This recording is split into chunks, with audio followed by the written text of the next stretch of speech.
So next on track one, we have a couple of talks back-to-back from Sensata, our platinum sponsors. So they'll be talking about a couple of different aspects of working with embedded systems, which is something I've always found quite interesting, and is how quite a lot of kids are starting to get into coding these days, with the Raspberry Pis and everything. And on track two, I think it's Matt Coulter from Liberty talking about serverless. So we'll hand over to the Sensata speakers.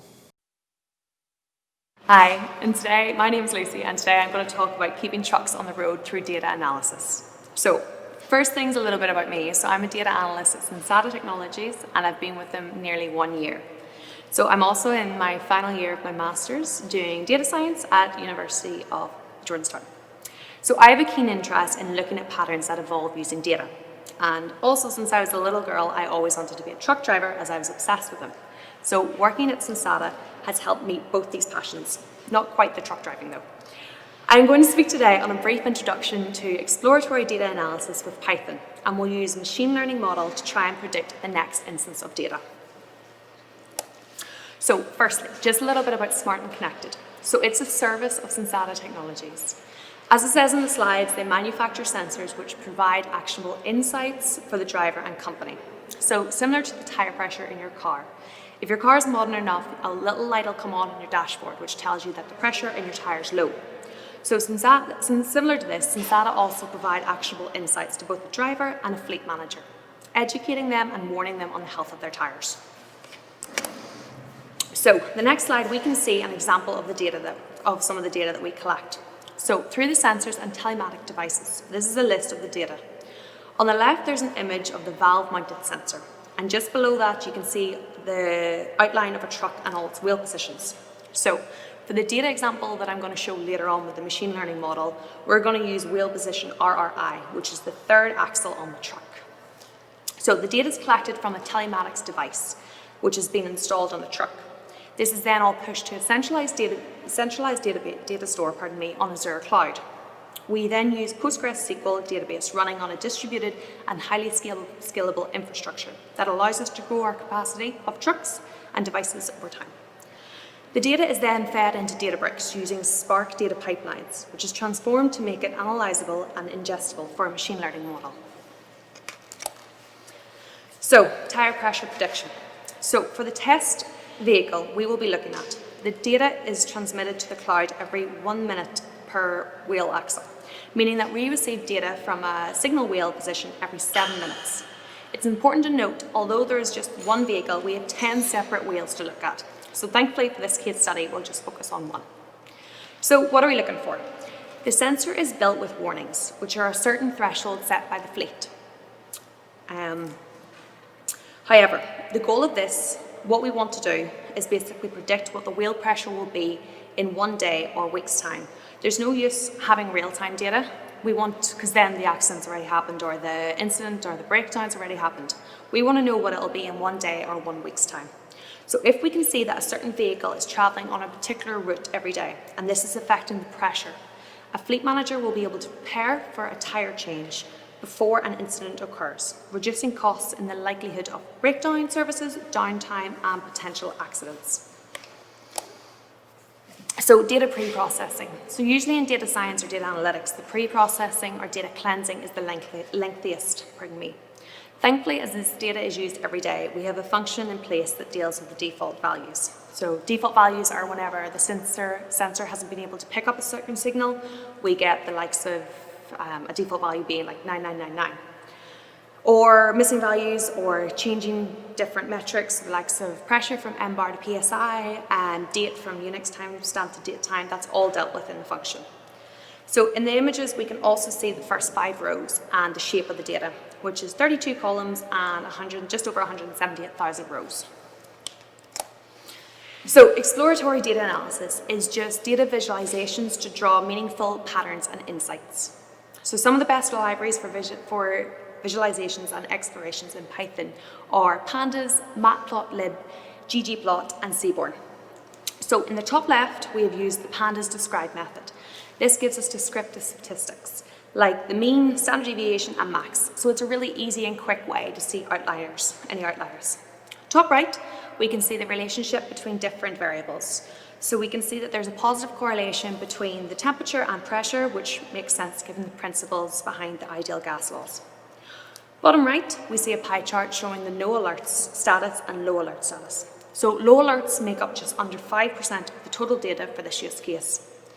The low alert strategy is edge processing built into the hub, and given a certain threshold, it'll flag an alert when the pressure of the tyre is not what it should be given the temperature of the tyre to an X percentage below. The bottom left, we can see the route our test vehicle in the US is travelling. So the circle indicates areas of high alerts and of high altitude. As you can see, more areas appear to have a large circle, which represents high altitude. So you can see there's an area just on the right-hand side of the map. I think it's near New York, so it's a small circle, but there's alerts there. But as you can see, most of the circles are big. So this would give some sort of pattern that areas of high altitude cause more low alerts, and this is what we want our model to learn. So using PyPlot, we can create a plot with 4 different subplots showing 5 months of data for each variable. So note how the sensors were installed on new tyres, and after about 4 months worth of data, the very bottom plot at the top, we can begin to see low pressure alerts. And at the bottom, with the stats model library, we can use the add filler function, which calculates the Dickey filler test. So this gives us our p-value, which we can see is less than 0.05. So we reject the null hypothesis. So this means that the data is stationary. Now, stationary time series data is one whose statistical properties, such as the mean and variance, are all constant over time. This makes it a lot easier to model. So from this graph, we can also see how volatile the pressure data is. So why LSTM? So LSTM, or long-term short memory, is a type of recurrent neural network. So it's designed to handle sequence dependence. So what's unique about the LSTM network is that it learns from the information that's stored in the long-term memory and what to get rid of, making it more effective for time series problems. So this is really useful because it will discriminate against older iterations to ensure that it is optimizing for newer, more up-to-date data, but it won't lose the longer-term context. So I developed the LSTM network in Python using Keras deep learning library. So normally LSTMs are used on very large data sets. The one that we're using is not, it's about 23,000 rows, so it's not huge, so just bear that in mind. So using a correlation matrix, I dropped the correlated features. So this is done using pandas, it's very easy. You'll see the second image on the right. So I then use one-hot encoding, which allows the representation of categorical data by giving it a number instead. So most machine learning algorithms don't work with categorical data directly. And then I also normalize the features, which gives the numeric value to a common scale between 0 to 1 without distorting the difference.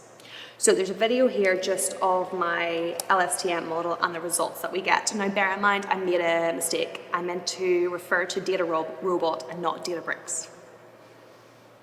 We're now going to see the LSTM model in action.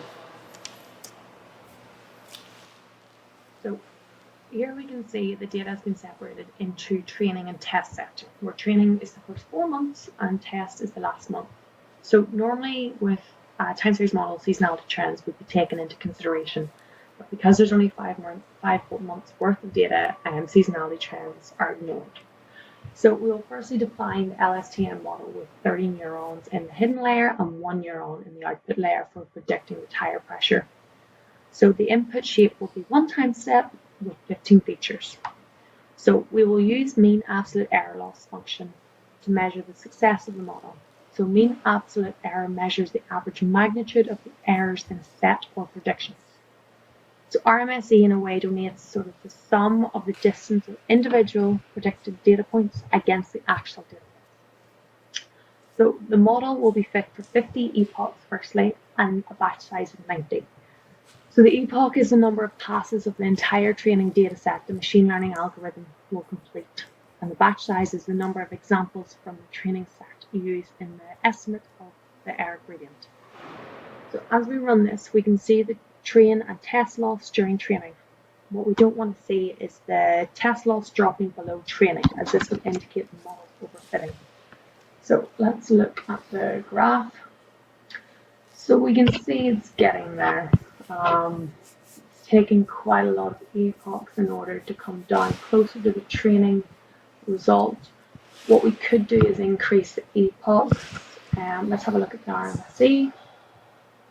So it's 5.33, so it's not too bad. Right, we'll try again. I'm going to actually increase the neurons to 50 and decrease the batch size.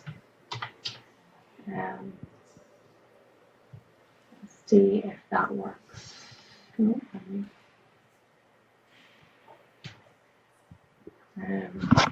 This will just take a little bit of time, but hopefully we will be able to see the test line is slightly closer to the training line. And we ideally want to have an RMSE sort of below 5. The RMSE is completely relative to your own data set, so you just need to find something to compare it with, which I will show in a minute. Okay, so you can see that it is closer now. It is very jumpy. Now, given that this is a smaller data set, the LSTM model does work better on bigger data sets. So I believe if we did have more data, that maybe would become more straight fit. Let's just see what the RMSE is. Okay, the RMSE is 3.847, so that's better. So like I said, you're best to compare the RMSE with other models. So what I've done is use Databricks, which is sort of a company that allows you to basically upload your training set, and then you put in what your Y outcome is, what your Y feature is, pardon me, and then it'll run a load of different algorithms to see what the best metric is. So this is the metric chosen as RMSE. And then I don't have a subscription for the time series, so what I'm just seeing is regression models here. So as you can see, now it recommended the random forest regressor, so it's giving me 3.054. Extreme gradient boosted tree regressor 3.128. So all in all, 3.847 is pretty decent RMSE first time round. Now, there are a lot of other things that we can do to improve this, which we'll talk about in the next slide. Okay, so I achieved a pretty decent RMSE, but there's a few things to consider. That was just for the next 7 minutes, whereas the goal is to have the next day or the next week. So it would require a lot more data. But it will also help with them improve the LSTM accuracy as well. So there's a few things I'm going to do to work on this model. I'm going to use a weather API to give me more data, especially the likes of outside air temperature, humidity, wind speed, cloud cover, which I all think would contribute to how a tyre reacts in different weather conditions. Also additional vehicle data, the likes of what the tyre manufacturer is, the year of the tyre, also the likes of the truck year, the truck manufacturer, maybe the driver ID. So if we can sort of have a driver ID attached to a certain vehicle, maybe how the driver drives would influence the tyre wear as well, and tyre pressure from that, and also additional sensors for other metrics, the likes of having a weight and a brake sensor as well. And other insights which we can predict from the model would be the likes of tyre mileage and tyre depth.